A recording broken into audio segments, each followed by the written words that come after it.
Ok, bonjour tout le monde. Je me réjouis de nouveau d'être parmi vous. On va continuer avec les principes spéciaux pour les jeunes.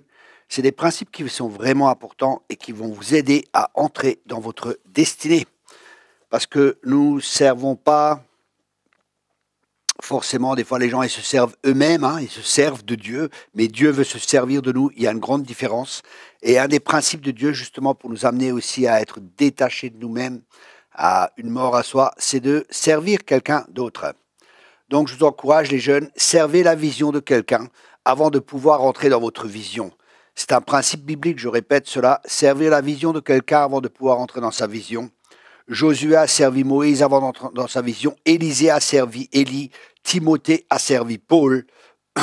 La Bible est pleine d'exemples de cela.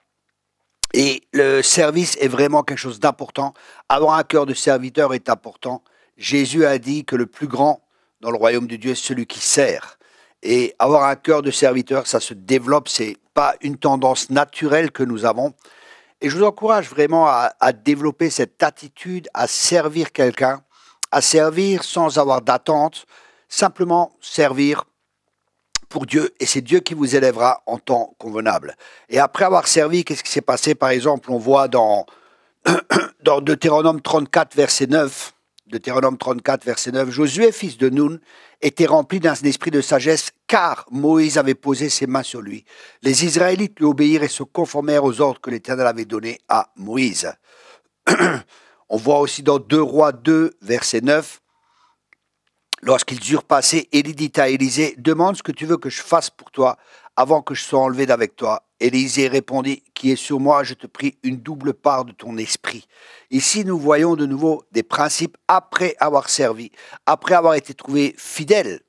Ils lui ont imposé les mains, enfin pour le cas de Josué, Moïse lui a imposé les mains. C'est pour ça que la Bible dit, n'imposez pas les mains avec précipitation. J'ai le privilège d'avoir été ordonné au ministère après imposition des mains. Je ne me suis pas nommé moi-même. Et il y a vraiment quelque chose qui s'est déclenché dans les cieux. C'était différents ministères. Mon ministère n'a plus été le même après que des paroles aient été libérées et qu'il y a eu l'imposition des mains et que j'ai été introduit dans le ministère, si on peut dire, alors que je servais déjà depuis des années. Mais c'est vraiment des principes qui sont importants. Je vous garantis, j'en ai fait ma propre expérience. Alors je vous encourage, les personnes qui m'écoutent, servez quelqu'un ayant une vision. Ça va former votre cœur. Ça va vous détacher d'un égoïsme.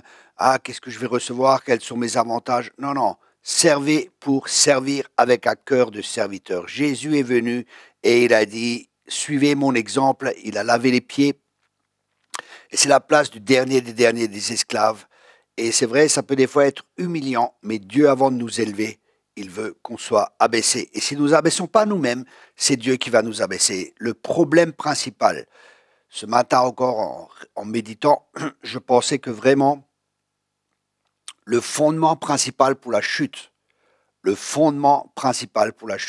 c'est l'orgueil. Et le fondement principal pour la réussite, c'est l'humilité. Alors soyez humbles, servez, commencez pas à vouloir chercher votre vision, ne vous élevez pas vous-même, n'essayez pas d'entrer dans l'appel avant que Dieu vous dise d'y aller. Et souvent, Dieu va vous libérer parce qu'il y a des pères spirituels qui sont là, comme Moïse était un père pour Josué, comme Élie était un père pour Élisée, comme Paul était un père pour Timothée. Trouvez-vous des pères et des mères spirituels qui vont vous aider justement à pouvoir entrer dans le plan que Dieu a pour vous. Et soyez pas religieux, dites pas oui, mais la Bible dit de ne pas appeler quelqu'un père. Je ne vous ai pas dit d'appeler quelqu'un père ou mère, simplement respectez, parce que tout ce que vous allez faire dans ces temps, ça va mettre des bases pour votre ministère plus tard. Si vous ne servez pas, n'attendez pas que les autres vous servent. Si vous ne respectez pas les personnes que Dieu vous a assignées, vous n'allez pas être respecté plus tard, et ainsi de suite, et ainsi de suite. Ne vous y trompez pas, ce qu'un homme sème, c'est ce qu'il récolte. Voilà, je vous encourage aussi, si vous voulez en savoir plus et aller plus en profondeur, j'ai écrit 31 méditations sur ce thème pour les jeunes et les parents qui les aiment. C'est pour les jeunes, mais les parents aussi peuvent lire cela. C'est un très bon livre, il est en promotion à 50%. Je vous encourage vraiment à vous le procurer. Soyez tous abondamment bénis. Merci beaucoup. Au revoir.